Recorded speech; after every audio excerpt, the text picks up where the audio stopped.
আসসালামু আলাইকুম সবাইকে। সবাই কেমন আছেন? আশা করি যে যেখানে আছেন খুবই ভালো আছেন। তো আজকে হচ্ছে আমি একটা সস তৈরি করব। এটা হচ্ছে সুইট চিলি সস। তো প্রথমে হচ্ছে আমি একটি প্যানে এখানে আমি হচ্ছে 1 কাপ চিনি দিয়েছি। এখানে আমি চিনির সমপরিমাণে আমি এখানে 1 কাপ পানি দিয়েছি। এই সসটা খেতে খুবই অসাধারণ। এটা আপনারা যে কোনো ভাজাভুজির সাথে খেতে পারেন, খুবই মজা লাগে। তো এখানে আমি 1/3 কাপ ভিনেগার দিয়েছি। এখানে হচ্ছে আমি চিলি ফ্লেক্স দিয়েছি। আপনার ঝাল যেভাবে খান সেটার উপর ডিপেন্ড করে। এখানে আমি চিনি দিয়েছি আধা চামচের মতন। এখন আমি চুলাটা জ্বালিয়ে দেব, বলক আসা পর্যন্ত ওয়েট করব।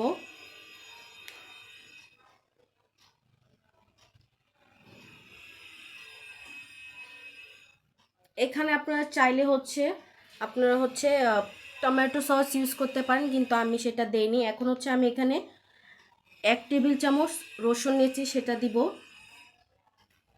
এই তো দেখতেই পাচ্ছেন আমার সসটা বলক এসে গেছে। এই পর্যায়ে হচ্ছে আমি এখানে 1 টেবিল চামচ কর্নফ্লাওয়ার নিয়েছি। তো এটা পানির ভিতর গুলিয়ে নিয়েছি। এখন হচ্ছে এটা আমি আস্তে আস্তে করে আমার সসের ভিতর দিয়ে দিব। আমি একসাথে এটা ইউজ করব না, আমি অল্প অল্প করে নাড়া দিব আর দিয়ে দিব, না হলে একসাথে সব লেগে যাবে, দলা হয়ে যাবে। তো এটা হচ্ছে আমি আস্তে আস্তে দিব আর নেড়ে নিব। এই তো দেখতেই পাচ্ছেন কিভাবে করছি।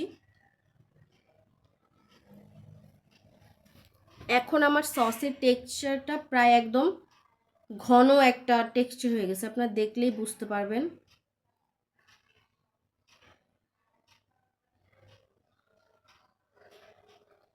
এই তো অনবরতভাবে নাড়তে হবে।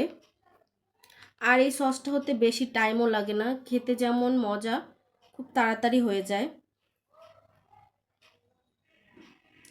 এই তো আমার সস রেডি। তো সবাই এটা বাসায় ট্রাই করবেন আর কেমন লাগলো সেটা জানাবেন। সবাইকে আসসালামু আলাইকুম। আমাদের চ্যানেল সাবস্ক্রাইব করে দিবেন এবং আমাদের পাশে থাকবেন। আল্লাহ হাফেজ সবাইকে।